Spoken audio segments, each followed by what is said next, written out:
यदि आप left right antibiotic खाते हैं, डॉक्टर की बिना बिना सलाह के आप एंटीबायोटिक लेते हैं, या गूगल गुरु से पूछ के, या कोई यूट्यूब पर वीडियो देखकर, या फिर केमिस्ट से पूछ के, या अपने फ्रेंड के सजेशन से यदि आप एंटीबायोटिक लेते हैं, स्पेशली अमॉक्सिसिलिन या आगुमेंटिन आप ले रहे हैं, तो इससे आपको बहुत बड़े नुकसान होंगे।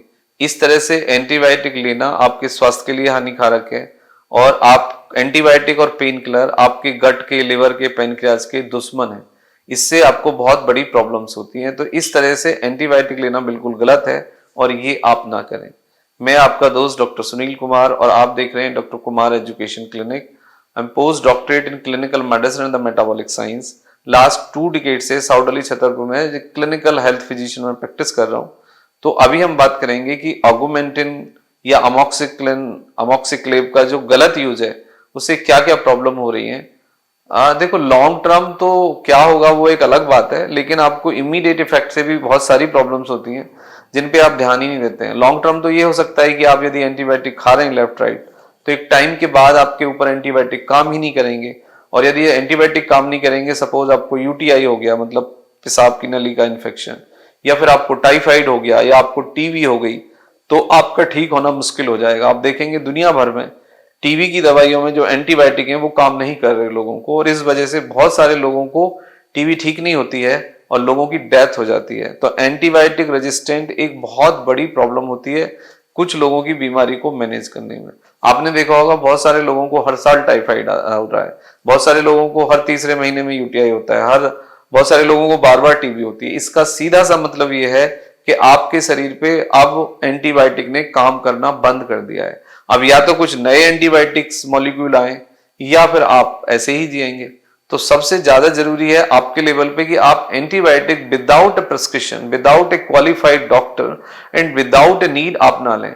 जुकाम खांसी में एंटीबायोटिक का कोई रोल नहीं है, पेट की बीमारी में एंटीबायोटिक का कोई रोल नहीं है, मसल्स और जॉइंट डिसीज में एंटीबायोटिक का कोई रोल नहीं है। यानी कि जिन बीमारियों में एंटीबायोटिक लिए जाते हैं उसमें लगभग 70% बीमारियों में एंटीबायोटिक का कोई रोल होता ही नहीं है, लेकिन लोग फिर भी खाते हैं।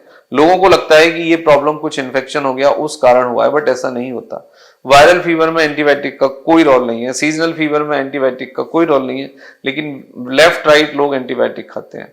तो इमीडिएट इफेक्ट में तो आपको स्किन पे रैश हो सकता है, इचिंग हो सकती है, बर्निंग सेंसेशन हो सकती है, गर्मी लग सकती है, नोजिया हो सकता है, डिजीनेस हो सकता है, और आपके अंदर ईस्ट का जो इन्फेक्शन है वो डिस्टर्ब हो सकता है, डायरिया हो सकता है, अल्सर आपको आ सकता है, और एपिगैस्ट्रिक पेन आपको हो सकता है। अल्सरेशन की समस्या है, antibiotic induce ulcer, pain killer induce ulcer, steroid induce ulcer, ये बहुत देखा जाता है।